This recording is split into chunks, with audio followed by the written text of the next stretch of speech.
El aire de Sevilla olía a azahar y a vino dulce. La feria de abril estaba en su apogeo, un torbellino de volantes, risas y el eco de cascos de caballo sobre el albero. Mi nombre es Sofía, y esa noche, me sentía como el epicentro de ese torbellino, aunque no por las razones que todos pensaban. Mi vestido, un traje de gitana rojo sangre que mi abuela juraba tenía duende, se ceñía a mi cuerpo como una segunda piel. Cada volante parecía moverse con vida propia al compás de las sevillanas, y los lunares negros eran como pequeños secretos esparcidos sobre la tela.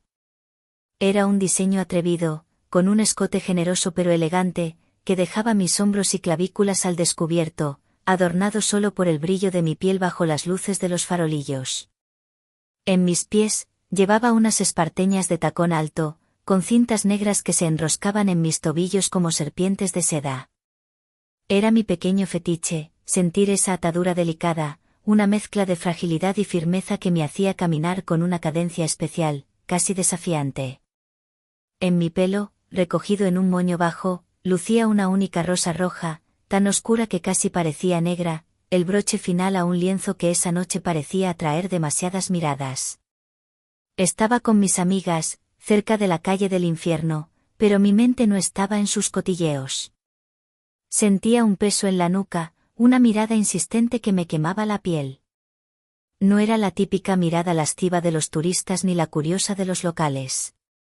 Era algo más. Intenso. Depredador. Recorrí con la vista la multitud y lo encontré. Apoyado en el umbral de una caseta privada, lejos del bullicio, estaba él. Era un hombre que no pertenecía a ese lugar. Vestía un traje oscuro, perfectamente entallado, sin corbata, con el primer botón de su camisa blanca desabrochado. Parecía un cuervo elegante en un campo de pavos reales.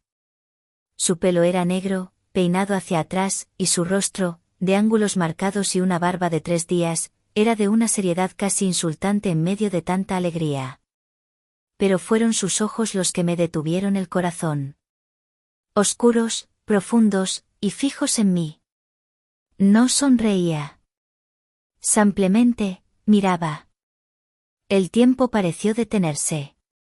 Mis amigas siguieron hablando, pero sus voces se convirtieron en un murmullo lejano. Él empezó a caminar hacia mí. Se movía con una calma y una seguridad que imponían, abriéndose paso entre la gente sin esfuerzo, como si el mundo se apartara a su paso. Cada paso suyo era un latido más fuerte en mi pecho. Cuando llegó frente a mí, el aroma de su colonia, una mezcla de cuero y tabaco caro, me envolvió, aislándome del resto del mundo. ¿Sofía? Su voz era grave, un susurro ronco que me provocó un escalofrío. Asentí, incapaz de articular palabra. Mi nombre es Alejandro. Hizo una levísima inclinación de cabeza. Sus ojos no dejaron los míos, pero noté cómo, por una fracción de segundo, su mirada descendió, no a mi escote, como harían otros, sino a mis pies. A las cintas de mis esparteñas atadas en mis tobillos. Una sonrisa casi imperceptible se dibujó en sus labios. Ese rojo, compite con el atardecer sobre Triana. Pero es el fuego en tus ojos lo que realmente me ha llamado. Mis mejillas ardieron. No era un cumplido típico. Era una sentencia. ¿Usted, nos conocemos?, conseguí preguntar, mi voz temblando ligeramente. Conozco a tu padre, dijo, y el mundo se inclinó bajo mis pies. Jacinto es un viejo amigo. Un artesano sin igual. Nadie trabaja la plata como él. Mi padre. Mi padre era un platero retirado, un hombre solitario que vivía recluido en su taller desde que mamá murió, hablando más con sus herramientas que con las personas. Nunca mencionaba a sus clientes o amigos de su vida anterior. Mi padre no sale mucho, respondí con cautela. Lo sé. Por eso estoy aquí, dijo Alejandro. Su mirada se desvió hacia mi muñeca, donde llevaba la pulsera de plata que mi padre me hizo para mi 18º cumpleaños. Era una cadena de eslabones intrincados con un pequeño candado como cierre, una pieza única. Los dedos de Alejandro, largos y cuidados, se acercaron a mi muñeca. No la tocó, pero su proximidad fue tan intensa que sentí el calor de su piel. Una obra maestra. Como su portadora. Me quedé sin aliento. La tensión entre nosotros era tan espesa que se podía cortar con una navaja. Mis amigas se habían dado cuenta y nos miraban con una mezcla de curiosidad y preocupación. Me gustaría hablar contigo. En privado, continuó Alejandro, su voz bajando aún más de tono. Hay asuntos que conciernen a tu padre, y a tu futuro. Señaló con la cabeza hacia la caseta de la que había salido. Era distinta a las demás, con cortinas de terciopelo granate y sin el nombre de ninguna familia o asociación en la entrada. Solo un pequeño símbolo grabado en la madera, un lobo aullando a una luna creciente. Un escalofrío de miedo y una oleada de excitación me recorrieron por igual. Sabía que era una locura. Ir con un desconocido, un hombre que hablaba en acertijos y tenía la mirada de un cazador. Pero la mención de mi padre, y esa extraña promesa sobre mi futuro, era un cebo demasiado poderoso. De acuerdo, susurré. Se ofreció su brazo. Dudé un instante antes de aceptarlo. Su tacto era firme.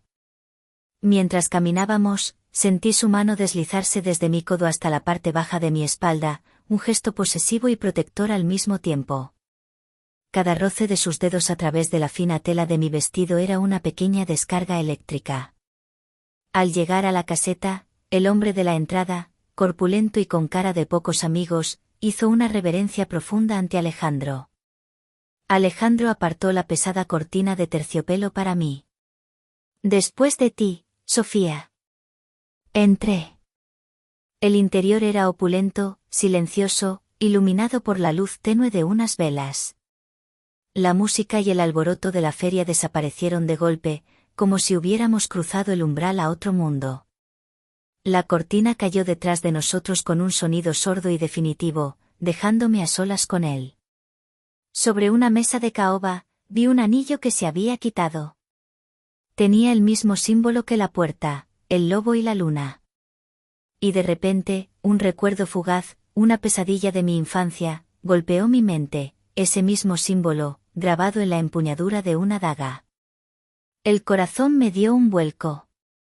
Quizás no estaba en un cuento de hadas, sino en la guarida del lobo. El silencio dentro de la caseta era casi sagrado. El terciopelo de las cortinas ahogaba por completo el jolgorio de la feria, creando una burbuja de quietud y sombras. El lugar no se parecía en nada a una caseta tradicional, era más bien el salón privado de un club de caballeros de otra época. Sofás de cuero oscuro, una pesada mesa de caoba pulida, y una estantería repleta de libros antiguos con lomos dorados. El aire olía a cera de vela, a madera vieja y a algo más, un aroma masculino y embriagador que supe que era el de Alejandro. Él se movió hacia una pequeña barra y sirvió 2 copas de un líquido ambarino y denso. Jerez, supuse. Me ofreció una. Mis dedos rozaron los suyos al coger la copa de cristal tallado, y una corriente eléctrica, diminuta pero innegable, me recorrió el brazo. Me obligué a mantener la compostura, aunque sentía que el suelo bajo mis pies era cada vez menos firme. El símbolo en su anillo, y en la puerta, empecé, mi voz más firme de lo que me sentía. Usted dijo que conocía a mi padre. ¿Qué es todo esto, Alejandro? Él tomó un sorbo de su jerez, sus ojos oscuros fijos en mí por encima del borde de la copa. No respondió directamente. Siempre parecía moverse en círculos, envolviéndome en un velo de misterio. Mi familia, digamos que somos guardianes de ciertas tradiciones, Sofía. De un legado que se remonta a siglos atrás. El lobo es nuestro emblema. Un símbolo de lealtad, de poder, y de manada. Hizo una pausa, dejando que las palabras flotaran en el aire. Tu padre fue, durante un tiempo, parte de nuestra manada. No como uno de nosotros, pero sí bajo nuestra protección. Un artesano de su talento necesita los mecenas adecuados. La palabra, manada, me provocó un escalofrío. Sonaba a algo primitivo, salvaje. Le di un sorbo al jerez, el líquido dulce y fuerte quemándome la garganta. Mi mano temblaba ligeramente. Alejandro lo notó. Con un movimiento lento y deliberado, se acercó y tomó la copa de mi mano. Sus dedos envolvieron los míos por un instante, un contacto tan breve como intencionado, antes de dejar la copa sobre la mesa. Su mirada bajó a mis labios. Tienes el color de las cerezas del Valle del Jerte en los labios, susurró, y la intimidad de su observación me hizo sentir completamente expuesta, como si pudiera leer cada uno de mis pensamientos. Era un fetiche extraño, esa fijación por los detalles, por los colores, por las texturas. Sentí la necesidad de humedecerme los labios, pero me contuve. No quería darle esa satisfacción. No estoy aquí para escuchar metáforas sobre lobos y cerezas, repliqué, cruzándome de brazos. Mi vestido rojo se sentía ahora como una armadura, y mis esparteñas de tacón, firmemente plantadas en la alfombra persa, eran mi ancla a la realidad. Usted ha hablado de mi futuro. ¿Qué quiere de mí? La sonrisa de Alejandro desapareció. Su rostro se tornó serio, casi sombrío. Tu padre contrajo una deuda con nosotros hace muchos años. No es una deuda de dinero. Es algo mucho más importante, una deuda de honor. Debía custodiar algo para nosotros, un objeto de incalculable valor. Pero él rompió su promesa. Se escondió, se encerró en su taller y nos dio la espalda. Mi sangre hirvió. Mi padre no le debe nada a nadie. Es un hombre honrado. Lo era, corrigió Alejandro con una frialdad que me heló la sangre. Y porque lo era, la deuda no desaparece con su retiro. Según nuestras leyes, la obligación pasa a su único descendiente. A ti. Era como si me hubiera abofeteado. El shock inicial dio paso a una furia helada. ¿Quién se creía que era este hombre para venir a reclamar una deuda fantasma y perturbar la paz de mi familia? Está usted loco. No sé de qué habla y no me importa. Me voy de aquí. Me di la vuelta, con el corazón martilleando contra mis costillas. Avancé con determinación hacia la salida, mi único pensamiento era rasgar esa cortina de terciopelo y volver al mundo real, al ruido, a la luz, lejos de este depredador y sus juegos mentales. No creo que quieras hacer eso, Sofía. Su voz me detuvo en seco, a un solo paso de la libertad. No había levantado la voz, pero sus palabras tenían un peso de acero. Me giré lentamente para enfrentarlo. Él estaba de pie junto a la mesa, y en la palma de su mano descansaba algo que brillaba a la luz de las velas. Una pequeña llave de plata, de un diseño antiguo y exquisitamente ornamentado. El candado de tu pulsera, dijo, su voz era ahora un murmullo seductor y peligroso. Tu padre es un genio, pero no es un diseño original. Es una réplica. Una que hizo a partir de un recuerdo. Levantó la llave para que la viera mejor. Era inconfundible. El estilo, los grabados, encajaría perfectamente en el pequeño candado que ahora sentía como un grillete en mi muñeca. El original, continuó, cerrando sus dedos sobre la llave, siempre ha estado en mi poder. Me quedé paralizada, mirando la llave en su mano. La pulsera que mi padre me había regalado, el símbolo más puro de su amor por mí, ahora estaba manchada, conectada a este mundo oscuro del que Alejandro era el rey. Ya no era un simple adorno. Era una pista. Una atadura. Y él, el hombre que parecía un lobo, tenía la llave. Comprendí que marcharme ya no era una opción. La puerta de la jaula se había cerrado, y yo estaba dentro con él. El sabor del jerez en mis labios se había convertido en el sabor del peligro. El mundo se había reducido a 2 puntos brillantes en la penumbra de la caseta, mis ojos, abiertos por el pánico, y el destello de la llave de plata en la mano de Alejandro. Mi ira se evaporó, reemplazada por un miedo frío y lúcido. La fuerza bruta no me serviría de nada contra un hombre como él. Si quería salir de esta, si quería proteger a mi padre, tenía que jugar su juego. Tenía que pensar. Respiré hondo, el aire cargado con el olor a cera y a peligro. Mi mirada se posó en mi muñeca, en la pulsera de plata que ahora se sentía tan pesada como un grillete. ¿Qué es lo que mi padre debía custodiar?, pregunté, mi voz sorprendentemente estable. ¿Y qué le hace pensar que yo puedo encontrarlo? Alejandro guardó la llave en el bolsillo interior de su chaqueta, un gesto que pareció sellar mi destino. Un juego de artefactos. Piezas de plata de la época de los Reyes Católicos. Tienen un valor sentimental para mi familia, dijo, y la forma en que pronunció sentimental me dijo que su valor real era incalculable y, probablemente, no del todo legal. Tu padre era el único que podía restaurarlos sin dañar su esencia. Le encomendamos su custodia mientras resolvíamos ciertos asuntos. Pero él decidió desaparecer con ellos. Los escondió tan bien que ni siquiera nosotros hemos podido dar con su paradero. Se acercó un paso. Y te eligió a ti, Sofía. Eres su obra maestra, su legado. Estoy convencido de que las pistas no están en un mapa, sino en su arte. En las joyas que ha creado para ti a lo largo de los años. Esa pulsera no es un mapa. Es la primera palabra de una frase. Decidió que la conversación en la caseta había terminado. Te llevaré a casa. No era una pregunta. Me guió hacia la salida, su mano de nuevo en la parte baja de mi espalda. El contacto, que antes me había parecido electrizante, ahora se sentía como la marca de un propietario. Salimos de la burbuja de silencio y volvimos al caos de la feria, pero el ruido y las luces parecían lejanos, como si los viera a través de un cristal. Me condujo a un coche negro y reluciente, un sedán de lujo que parecía susurrar poder y dinero. El interior olía a cuero nuevo y a su perfume. El espacio era íntimo, confinado.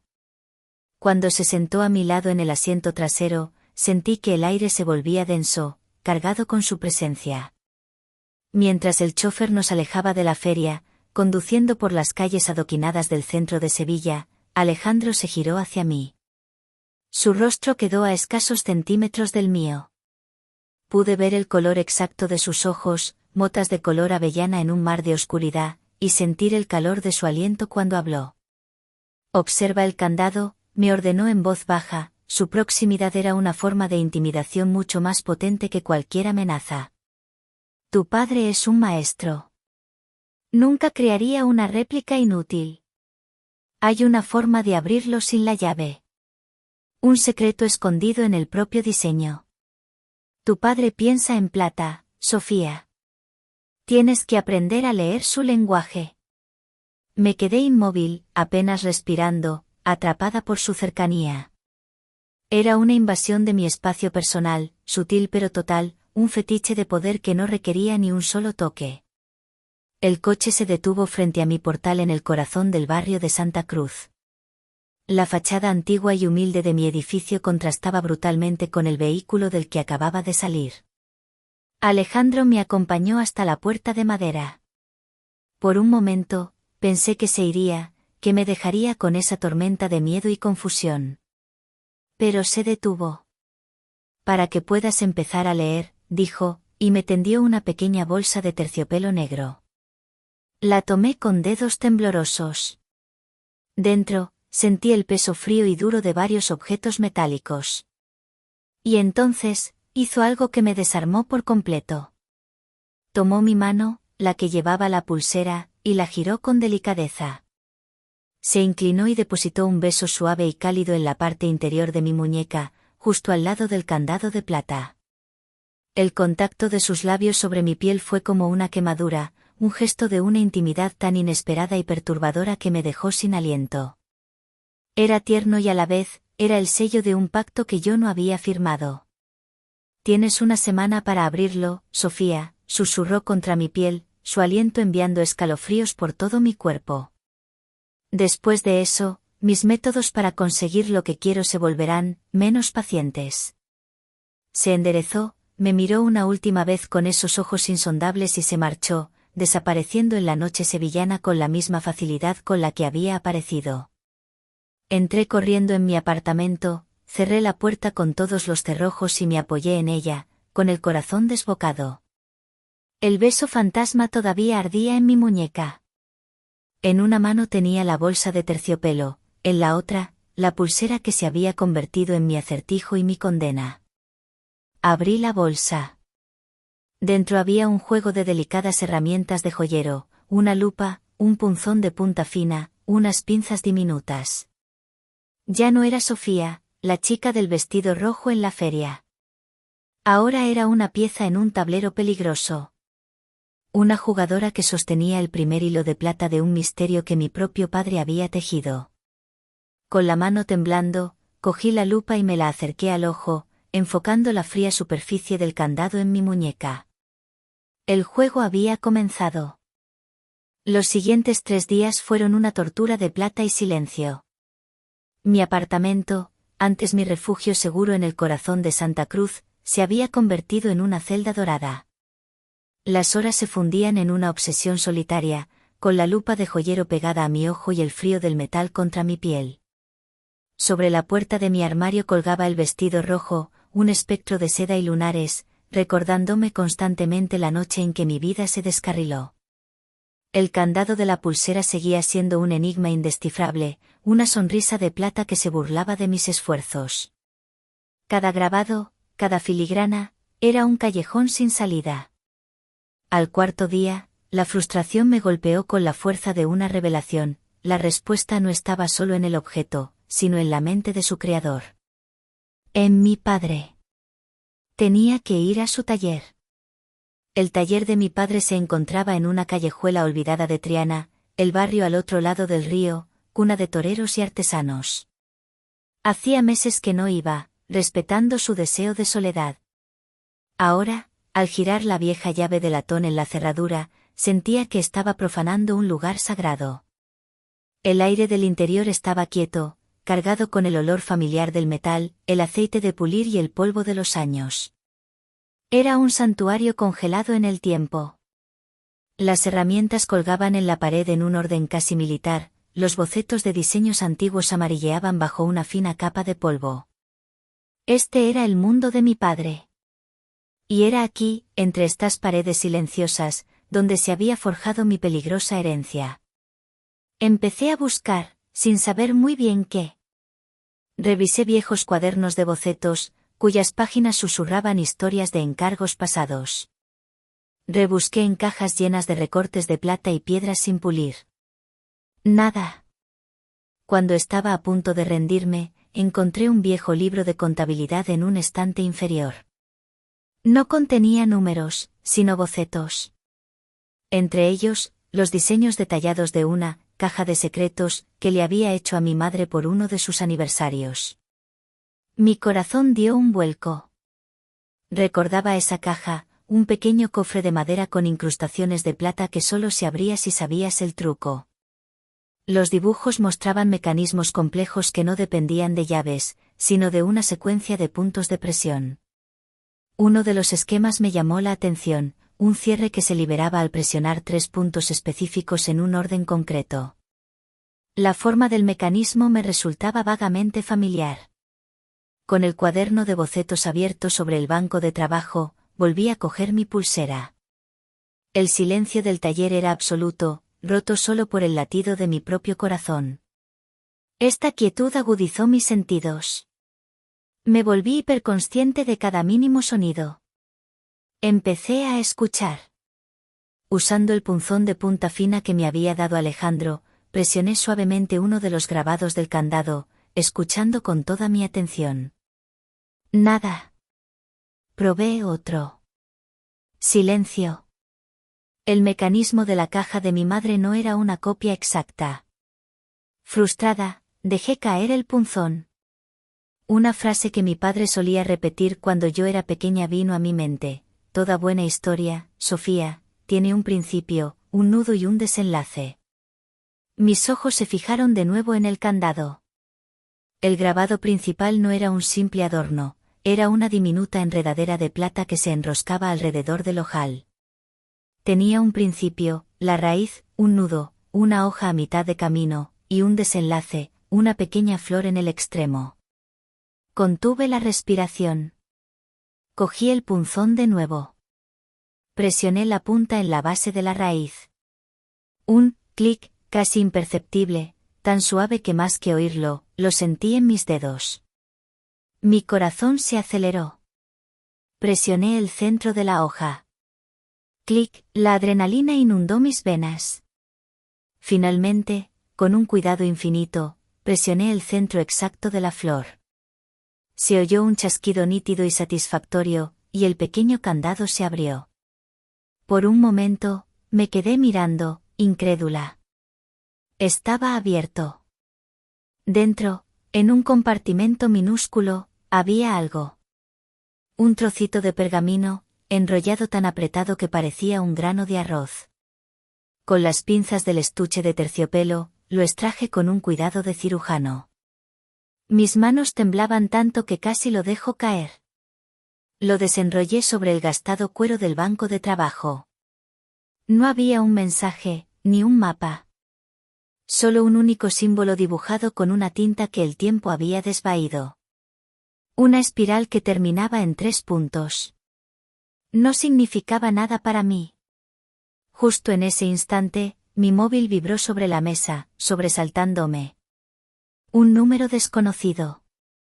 Dudé, con el estómago encogido. Deslicé el dedo para responder. Confío en que hayas disfrutado de mi regalo, Sofía. La voz de Alejandro. Suave, fría, y absolutamente segura de sí misma. ¿Cómo podía saberlo? Veo que has encontrado el primer símbolo, continuó, como si estuviera mirando por encima de mi hombro. Bien. Ahora, mira por la ventana. Me levanté, con las piernas temblorosas, y crucé el taller hasta la ventana cubierta de polvo que daba al río Guadalquivir. Al otro lado, sobre el tejado de un edificio del centro, vi un destello metálico bajo el sol de la tarde. Instintivamente, levanté la lupa de joyero, usándola como un pequeño catalejo. La imagen se enfocó. Era él. Alejandro. De pie en la azotea, con el teléfono en la oreja, mirándome directamente. Estaba observándome. Siempre lo había estado. La sensación de ser cazada, de no tener escapatoria, se estrelló contra mí con la fuerza de un huracán. Estaba en el taller de mi padre, pero seguía atrapada en su telaraña. El mundo se detuvo en el reflejo de una lupa.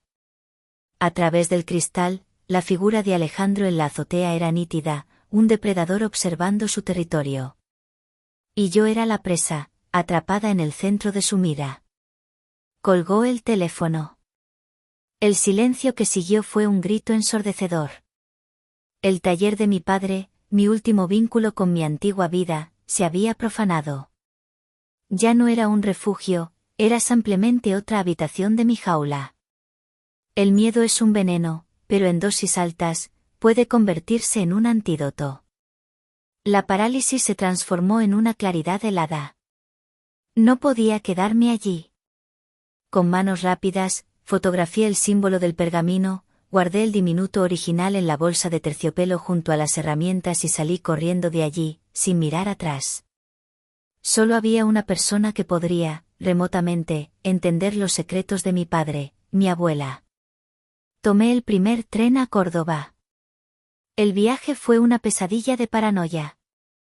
Cada pasajero que me miraba, cada sombra en el reflejo de la ventanilla, tomaba la forma de Alejandro. Me encogí en mi asiento, vestida con unos vaqueros y una blusa oscura, un intento patético de pasar desapercibida. Pero sentía los ojos del mundo sobre mí.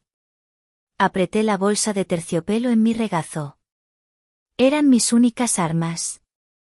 La casa de mi abuela Isabela era un oasis en el tiempo, un patio cordobés lleno de geranios y el murmullo de una fuente.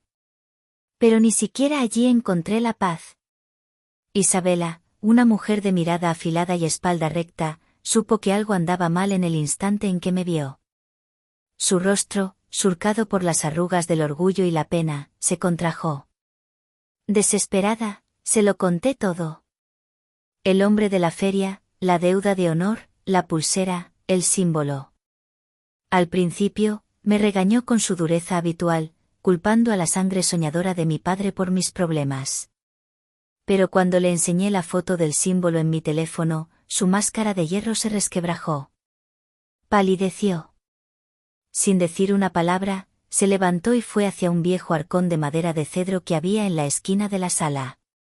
Al abrirlo, una ráfaga de aroma a madera y lavanda seca llenó la estancia, el olor de los secretos guardados. De dentro sacó un fajo de cartas amarillentas, atadas con una cinta descolorida. Eran de mi abuelo, un hombre al que nunca conocí. Esta familia, de la que hablas, empezó mi abuela, su voz un temblor contenido. No son simples mafiosos, Sofía. Son los descendientes de una antigua casa noble que lo perdió todo. Esos artefactos de plata no son solo valiosos. Son su historia. La prueba de su linaje perdido. Me explicó la verdad, una verdad mucho más terrible que mis peores miedos. Mi abuelo había sido el guardián de esos artefactos antes que mi padre. Su juramento no era para con esa familia, sino proteger las piezas de esa familia. Una facción radical, liderada entonces por el padre de Alejandro, quería usar los documentos ocultos en las piezas para reclamar su poder por la fuerza. Mi padre no rompió una promesa. Estaba cumpliendo el juramento de su propio padre, mantener los artefactos ocultos hasta que la familia fuera liderada por alguien digno. Tu padre no es un deudor, susurró Isabela, con lágrimas en los ojos. Es un guardián, como su padre antes que él. Señaló una línea en una de las cartas de mi abuelo. Mi sangre se heló al leerla. Describía el símbolo que yo había encontrado. Lo llamaba, la marca del traidor. Era el sello del hombre que, siglos atrás, había traicionado a su propia estirpe, entregándosela a los antepasados de Alejandro. La carta terminaba con una profecía escalofriante: los artefactos solo podrían ser encontrados por alguien de sangre pura, pero un lobo con la marca intentaría usar al heredero para sus propios fines oscuros. Un crujido. La puerta principal de la casa, que daba al patio, se abrió lentamente. Una silueta alta se recortó contra la luz cegadora del sol de la tarde. Era Alejandro. Pura sangre, dijo, y su voz resonó en el patio silencioso. Una sonrisa torcida jugó en sus labios mientras sus ojos se clavaban en mí. ¡Qué poético! Pero entonces, detrás de él, otra figura emergió de las sombras. Un hombre más bajo, de hombros caídos y rostro devastado por la derrota. Mi padre. Lo siento, hija mía, susurró Jacinto, y su voz se rompió. Sus ojos, los mismos ojos que yo había heredado, estaban llenos de una desesperación infinita. Hice un trato. Todo encajó en mi mente en un instante de horror. La deuda era una mentira. La búsqueda, una farsa. Alejandro nunca me necesitó para encontrar los artefactos. Me usó como cebo. Me usó para sacar a mi padre de su escondite. Y mi padre, para protegerme, se había entregado. Me quedé allí, de pie entre el hombre que amaba por encima de todo, mi padre, y el hombre que había orquestado cada segundo de mi pesadilla, mi captor. El juego no había terminado. Acababa de empezar. Y yo era el tablero sobre el que se iba a jugar la última partida.